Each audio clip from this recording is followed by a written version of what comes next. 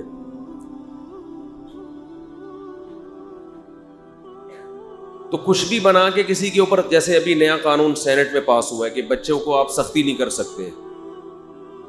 آپ اپنے بچے کو تھپڑ بولو نہیں مار سکتے. کیا اس قانون کو فالو کرنا ہے ہم نے؟ ہمیں جب ضرورت ہوگی حکومت سے پوچھے بغیر بچے کو تھپڑ ماریں گے اگر ضرورت ہوگی. اور اگر وہ پولیس میں گیا تو بچہ بھی گھر سے باہر بولیں گے پولیس والوں کے ساتھ ہی رہو جا کے. صحیح ہے نا؟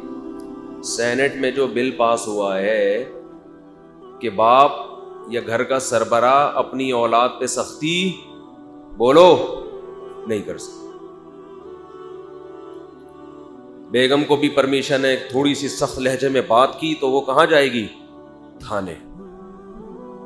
اس کا جو غیرت مند لوگ ہیں ان کے ہاں یہی ہوگا کہ اگر وہ حقوق ادا کر رہے ہیں گھر والوں کے، تمیز سے چل رہے ہیں، اس کے باوجود کبھی تھوڑی سی اونچ نیچ ہو گئی اور وہ پہنچ گئی تھانے، تو بندہ کیا کرے گا؟ رکھے گا اس کو؟ کہے گا بھائی پھر تھانے میں ہی رہو. کہاں رہو؟ تھانے. بچے کو بھی کہے گا کہ اب آپ وہیں رہیں، تھانے میں زندگی گزاریں بیٹا، وہی تمہارا باپ بن کے تمہیں پالے گا. تم نے قانون کا سہارا لیا ہے نا تو قانون تمہارا باپ ہے، ٹھیک ہے نا؟ قانون پولیس کے پاس ہوتا ہے تو اب اسی سے پلواؤ اپنے آپ کو. گوروں نے یہی کیا ہے، تبھی تو بچے پیدا نہیں کر رہے. وہ ان کو پتا ہے یہ کل سالہ بڑا ہو کر ہمیں تھانے میں لے جا سکتا ہے. تو انہوں نے کہا ایک آدھ بمشکل ہو جائے، وہ بھی بڑھاپے میں، شاید کچھ کام کا نکل رہا ہے، ٹرائی کر، ایک رسک لیتے ہیں. وہ بڑھاپے میں ایک آدھ پیدا کرتے ہیں، رسک کہ چلو یار، اور وہ بھی اپنے لیے نہیں، اپنی گرل فرینڈ یا بیوی کے لیے، چلو جی بڑھاپے میں اس کو بھی ایک عدد چاہیے. تو کیا اس قانون کو مانو گے؟ یہ قانون اگر پاس ہو بھی گیا تو یہ ایسا ہی ہے جیسے ہمیں زبردستی شراب پلانے کا قانون، ہمیں زبردستی ماں باپ کو ستانے کا قانون پاس ہو جائے. غیر شرعی ہے، اس کی کوئی حیثیت نہیں ہے. میں اس لیے کہتا ہوں یہ گدھے گھوڑوں کے لیے بنا ہے قانون، انسانوں کے لیے. ہمارے سینٹ میں بل پاس ہوا ہے نا، جو جہاں گدھے اور گھوڑے رہتے ہوں، یہ کچھ ہوٹل میں 2-4 لوگ رہتے ہوں تو کسٹمر ایک دوسرے کسٹمر کا خیال کرے گا، آنکھیں نہیں دکھا سکتا. جو فیملی ہے اس میں آپس میں ریلیشن ہوتا ہے، کہیں محبت ہے، کہیں سختی ہے، کہیں ابا جی کا موڈ آف ہے آج. ابا کا تو مطلب ہی ہوتا ہے کبھی کبھی موڈ اس کا آف ہو. اچھا، یہ جتنے انسانی حقوق کے قوانین بنتے ہیں ان میں ماں باپ کے لیے کوئی قانون سازی نہیں ہو رہی ہے. عجیب بات ہے، حیرت کی بات ہے.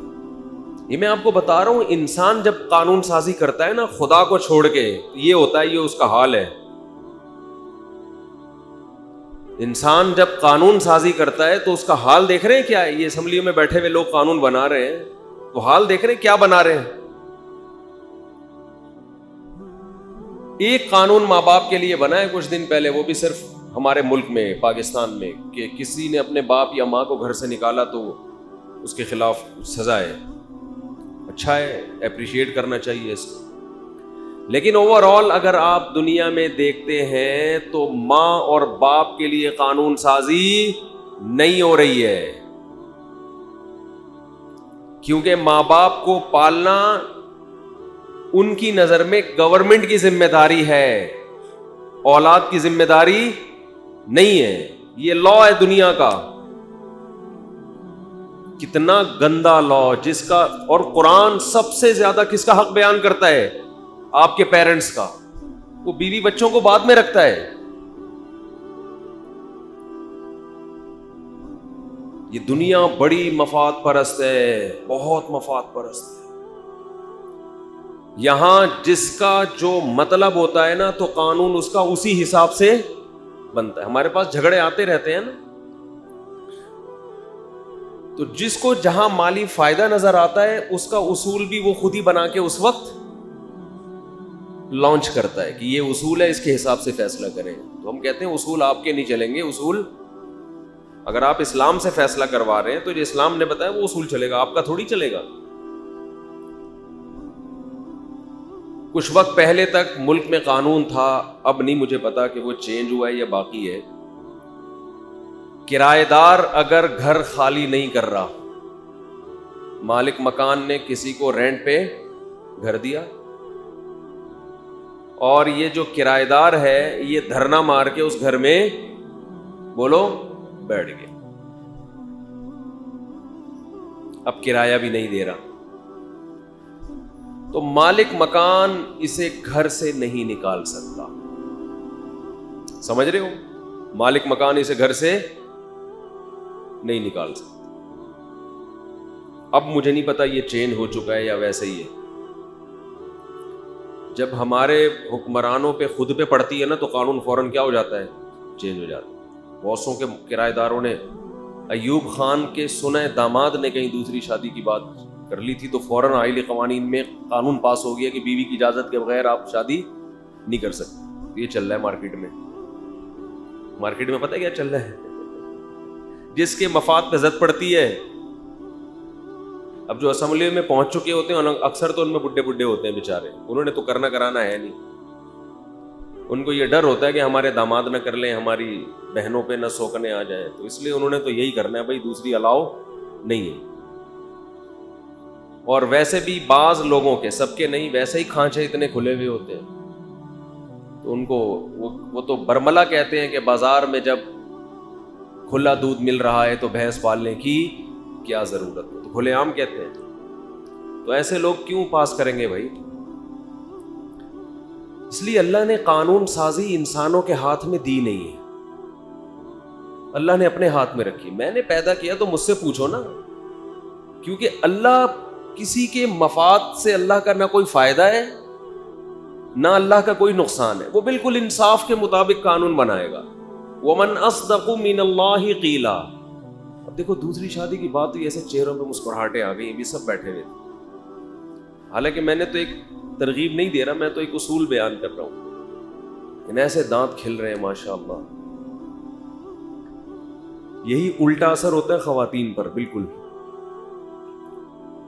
تو اللہ کہتا ہے وَمَنْ أَصْدَقُ مِنَ اللَّهِ حَدِيثًا. اللہ سے بہتر بات کس کی ہو سکتی ہے؟ بالکل صحیح بات صرف کون کرتا ہے؟ بولو، اللہ کرتا ہے. صرف اللہ ہی کرتا ہے، اللہ کے علاوہ کوئی بھی نہیں کرتا.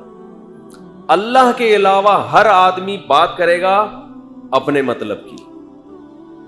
قانون ایسا بنائے گا جس میں پہلے اس پہ زد نہ پڑ رہی ہو. اگر وہ میں ہوں گا تو میں ایسا قانون بناؤں گا کہ میرے خلاف نہ جا رہا ہو. ہاں اگر میرے مفاد پہ زد پڑ رہی ہے تو قانون چینج. دہشت گردی کے خلاف بل پاس نہیں ہوتے، عوام لٹ رہی ہے، موبائل اسنیچنگ شروع ہو گئی. 2-4 حکومتی لوگ اگر ان کی جیبوں سے والیٹ نکل جائے اور ان پہ کوئی بندہ مر جائے تو فوراً کیا ہو جاتا ہے؟ آپ نے دیکھا ہوگا اکثر کراچی کی سڑکیں نہیں بنتی، لیکن اگر آپ کو کہیں کوئی سڑک بنی ہوئی نظر آ رہی ہے تو سمجھ لو یہاں کسی سیاسی لیڈر کا وزٹ ہونے والا ہے. حضرت جی کے لیے بنائی گئی ہے. یہ جب ہے جب قانون سازی کس کے ہاتھ میں ہو؟ بولو، انسانوں کے ہاتھ میں. تو انسانوں کے ہاتھ میں جب قانون سازی ہوتی ہے تو جھگڑا ایسے ختم ہوتا ہے کہ جو پاورفل ہوتا ہے وہ کیا آ جاتا ہے؟ غالب. عدالتوں میں بھی یہی ہو رہا ہے. طاقتور کے لیے الگ اصول ہیں, کمزوروں کے لیے. دیکھو سیاسی لیڈروں کی جیلیں الگ ہوتی ہیں, عجیب بات ہے یا نہیں؟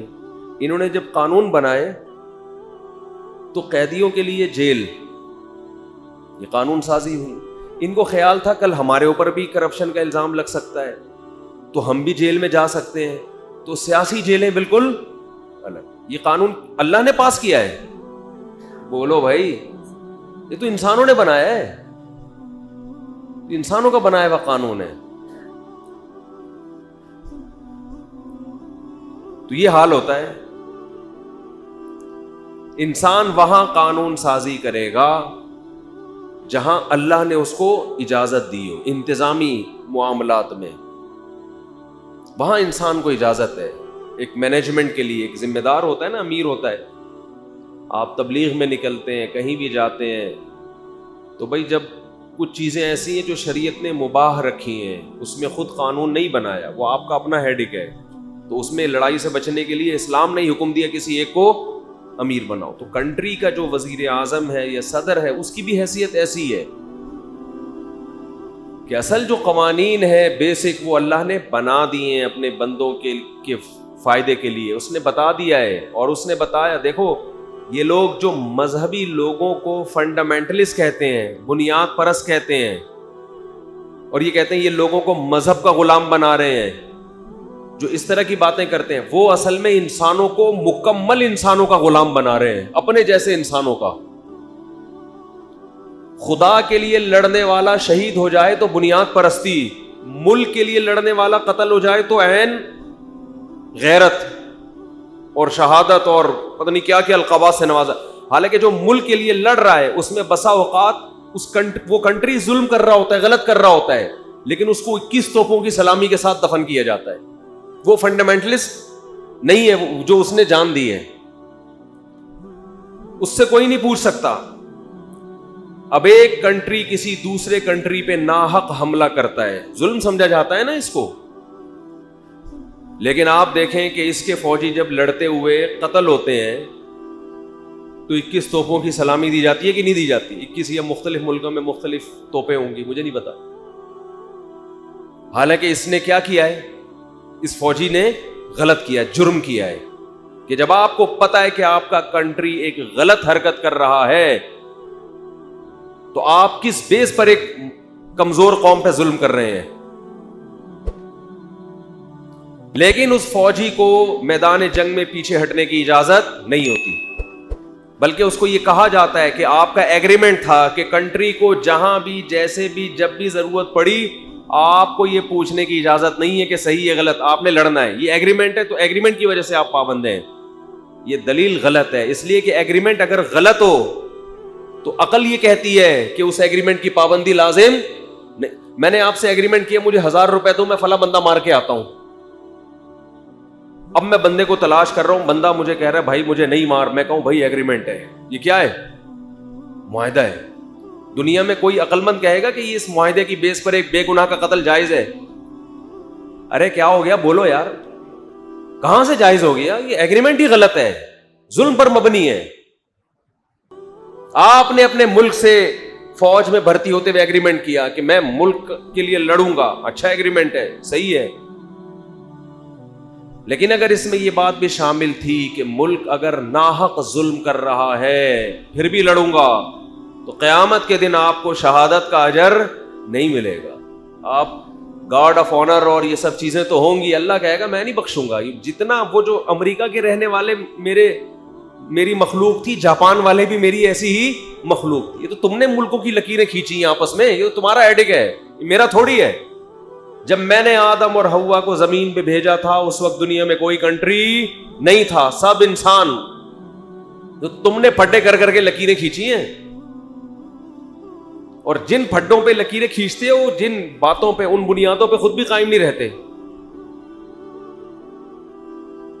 انڈیا کتنا بڑا تھا نا, جس میں برما کا بھی حصہ تھا, بنگلہ دیش بھی تھا, پاکستان بھی تھا, ہندوستان پورا, کتنی بڑی اسٹیٹ بنتا آج وہ. ہم نے اسے 2 ٹکڑے کیا اس بیس پر کہ ہم ایک ایسی ریاست چاہتے ہیں جس میں سپیریئر کون ہوگا؟ قرآن اور سنت. اس بیس پہ ہم نے ایک بہت بڑے کنٹری کو 2 ٹکڑوں میں ڈیوائیڈ کیا, دونوں کی طاقت کو توڑا, دونوں کے وسائل کو توڑا. لیکن آج اس کے بعد جب ہم یہ بل پاس کرتے ہیں کہ باپ اپنے بچے پہ ہاتھ نہیں اٹھا سکتا, صحیح احادیث اور قرآن کی دھجیاں اڑائی جا رہی ہے کہ نہیں اڑائی جا رہی؟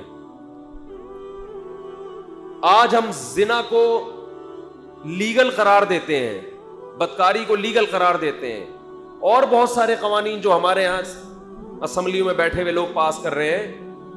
تو یہ اس بنیاد کی دھجیاں اڑائی جا رہی ہے کہ نہیں اڑائی جا رہی؟ اب اگر کوئی آپ کے بنائے ہوئے قانون کی دھجیاں اڑائے تو چونکہ آپ کا اب آپ اس کو ملکی وہ سنانا شروع کر دو گے. میں تو کہتا ہوں اس قانون کو ہم مانتے ہی نہیں ہے کہ دوسری شادی کے لیے پہلی بیوی سے پرمیشن, یہ اسلام نے انتہائی فضول حکم ہے. تو لطیفہ ہے بہت بڑا, یہ کیا ہے؟ لطیفوں کی کتاب میں ایک لطیفہ آنا چاہیے کہ دوسری کرنے کی اجازت اس کو ہے جس کی پہلی بیوی اجازت ہے. یہ بہت بڑا لطیفہ ہے, یہ لطیفوں کی کتاب میں آنا چاہیے. یہ اسمبلی میں اگر کوئی یہ بل پاس ہو رہا ہے تو اس کا مطلب وہ سارے احمق ہیں, بے وقوف ہیں. یہ ایسا ہی ہے جیسے ٹیکس وہ دے جو اپنی خوشی سے دے رہا ہوں, جو خوشی سے نہیں دے رہا اسے ٹیکس بولو نہ لیے. یہ ایسا ہی ہے جیسے قربانی کے لیے اس بکرے کو ذبح کیا جائے گا جو خود لیٹ جائے آرام سے. جو خود لیٹ نہ رہا ہو اس کو قربان کرنے کی اجازت نہیں ہے. مرغی وہ کھا سکتے ہو جو خود چھری کے نیچے آ جائے. سمجھتے ہو؟